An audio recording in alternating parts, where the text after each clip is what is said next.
Cyber Innovations in the Private Sector highlights case studies and the latest industry trends from private vendors. Explore innovative solutions, success stories, and exclusive insights from industry leaders. Stay ahead with the cutting-edge developments driving the industry forward. Today on CyberSecTV, we speak with Alexandra Jorissen from IdentifAI Labs about detecting deepfakes and protecting digital trust. My name is Alexandra Jorissen. I've spent 10 years at Google and about 10 years more in the startup life. And I moved into cybersecurity about 5-6 years ago. Last year, I joined IdentifAI. It's an Italian startup, and we specialize in deepfake detection. So how serious is the threat for AI-generated content? I would say the threat is very, very serious in the sense that if a threat actor decides to create an AI-generated deepfake of a CEO, a celebrity, any content like that where someone is doing something that they aren't actually doing at all, it's incredibly believable, and it can quite easily be done. It's very accessible to most. Then the second part, like how serious is it to these organizations? Although it can very easily be done, that doesn't mean it happens every single day. So this is kind of where because we're at the beginning of the use of AI by threat actors to create deepfakes and fake photos and identities, it's not really seen as an imminent threat. It's not seen like a 0-day vulnerability, which I think it is, but it's maybe not quite there yet. So the biggest risk of deepfakes to organizations, first of all, a very simple example is internally. So there's been a few cases where impersonations of a CEO, and maybe a lot of people have received these, that you get a WhatsApp from your boss saying, this is super duper urgent, you need to go get some gift cards. I know that's kind of a scam that most of us probably wouldn't fall for, but the fact is people still do. Or you get a WhatsApp from your CEO saying, if you work in finance, you need to pay this invoice now. It's very urgent, don't tell anyone. Another example of what we've started to see is that of online meetings. You know, everyone works remote, everyone does business internationally. Obviously, you have a lot of meetings done online. A lot of meetings that, if you think about it, are actually pretty sensitive in terms of information that you might be sharing and really should be confidential. And how do you know that the person that's showing up on this video, or what you're actually seeing on this video, is actually the person that you're supposed to be talking to? There was this, really good example of a company called KnowBe4, which is a cybersecurity company, who themselves admitted that in July 2024, they hired a software engineer that seemed to be an American guy based in the US and who was actually based in North Korea. So that was, to me, like a really interesting example, because the fact to me was, if it can happen to a cybersecurity company, it can happen to anyone.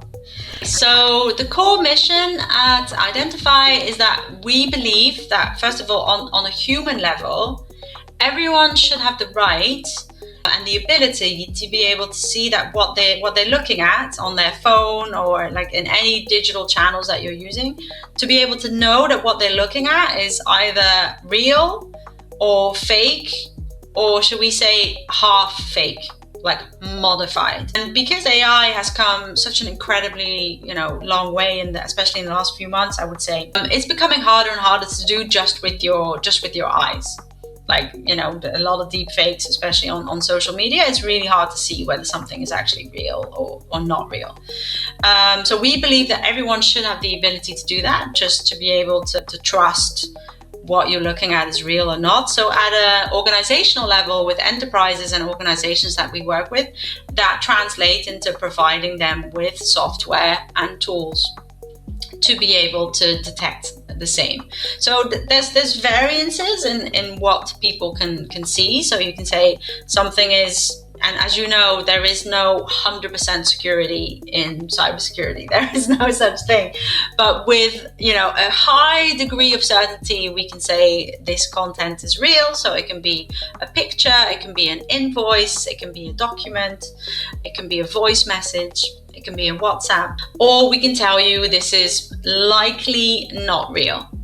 Or what we can also tell you is there are certain elements in this picture that have been altered somehow using AI. Just a little explanation of how we detect whether content is synthetic or real is that we've obviously also built AI models, and we call them degenerative models. We've actually coined that term together with Gartner. So it means that it's AI not Gen AI, which is built to create something, but degenerative AI, which is built to identify whether there's been any AI in the content that it checks. It's kind of a forensic analysis of the content that we look at. We look at it like pixel by pixel to see if we can find any remnants of any type of AI that might have been used.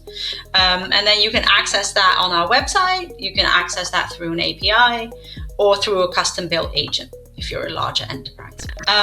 So there are several industries that we would say are more vulnerable or that are already seeing a larger spike of deepfakes being used. The first one is the finance industry.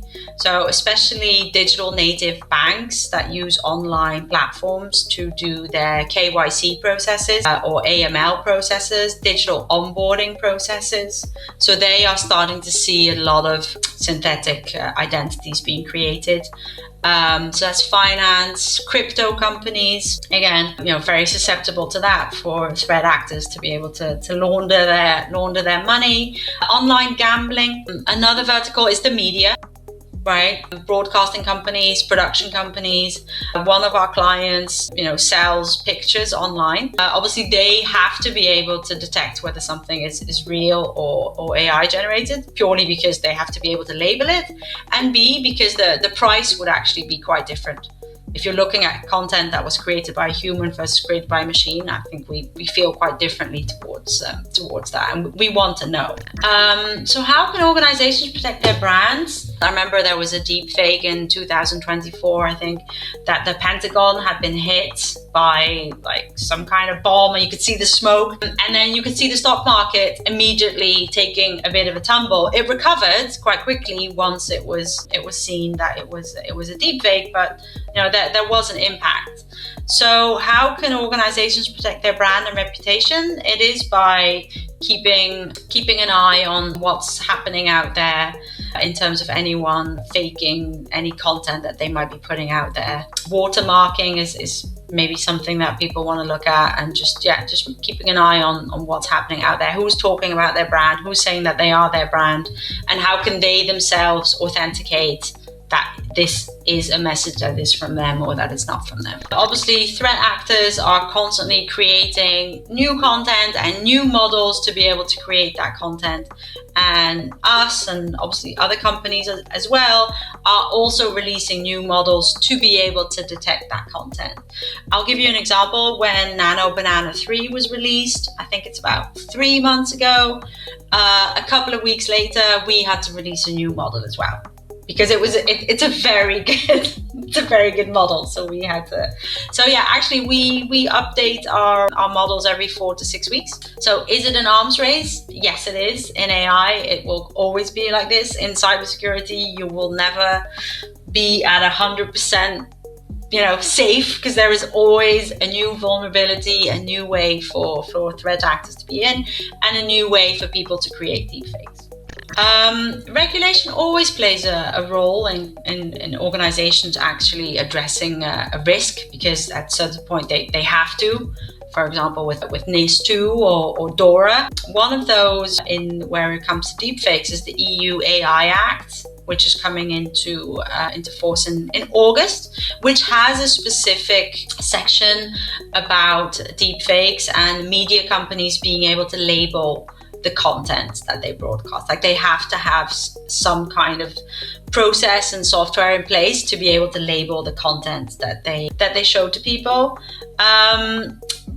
That doesn't address everything, though. It still doesn't necessarily create a sense of knowledge around the entire organization, which is kind of where you do need to get to be able to address deepfakes effectively. You know, regulations don't always address everything in time. We often see that kind of lags behind what you're actually seeing in terms of technology, but it helps. At least it gives the problem a name, and it states a minimal benchmark that organizations and enterprises have to adhere to, and it's a start. But I see deepfakes as still not being seen as a priority threat for a lot of organizations, because people haven't quite made the admission to themselves that deepfakes have become very, very convincing and that they would fall for them. So when I tell people, like a very kind of famous deepfake case is that of a British engineering firm called Arup. Basically, the finance manager was targeted by the threat actors. They had obviously found content on LinkedIn to be able to impersonate the CEO, the CFO, and most people on his team that he usually worked with to get approvals to do payments. And he gets an email and a meeting invite to join this meeting, where he gets told there's some invoices that urgently need to get paid, which he then did. It's about $25 million. So I'd say that's substantial. It turns out everyone in the meeting was fake. And I tell people this story, and they often say, "Oh wow, that's unbelievable. That would never happen to us. That would not happen into our organization." And you were like, well, I don't know, wouldn't it? Like, what makes you think that? Like, we still have the idea that our people have been trained, we wouldn't fall for this. Like, it's a typical cybersecurity problem where they're like, no, this wouldn't happen to us. We've never been breached. So the deepfake kind of proposition is similar in the sense that people see it's a problem for other people, but for themselves, no, their people wouldn't fall for that. So we're kind of still stuck in that idea, the perception that people think like, oh, we would still be able to spot the deepfakes. Whereas in terms of actual numbers, we see that for good deepfakes, humans cannot actually spot them. They have a success rate of less than 50%. So, I mean, less than 50% is terrible. That's basically just luck. That's just like picking. How do you build digital trust? It's by having a tool that allows you to understand, is what I'm looking at real or not real? But before that becomes even the conscience that you have to do that nowadays. I don't know, 20 years ago, someone would send you an email with a link in it, and you'd be like, oh, link, cool, let me click on that, see what happens. Whereas nowadays, you wouldn't do that. So it's building in the zero trust that we already have when you come from a cybersecurity background, is to trust, validate, and then authenticate. You should have a similar approach to kind of anything and everything that you can see online, digital, even coming from a reputable media source.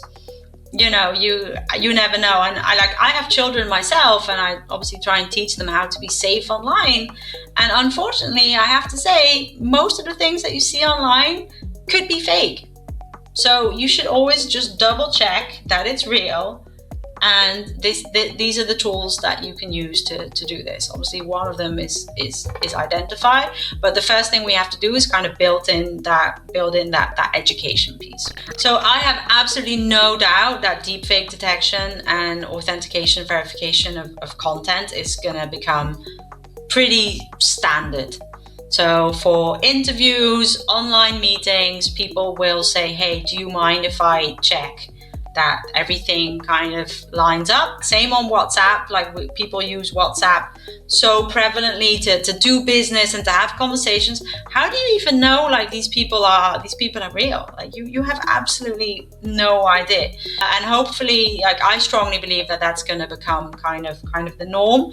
I believe it's going to be built in to online meeting platforms, and hopefully WhatsApp, like as soon as you start surfing the net, you should have some kind of fact checker that helps you along your browsing to be able to say, oh, what I'm looking at is kind of not real. If you want to try our technology and check if any image or content that you're seeing is a deepfake or not, you can go to identify.net and sign up for a free account.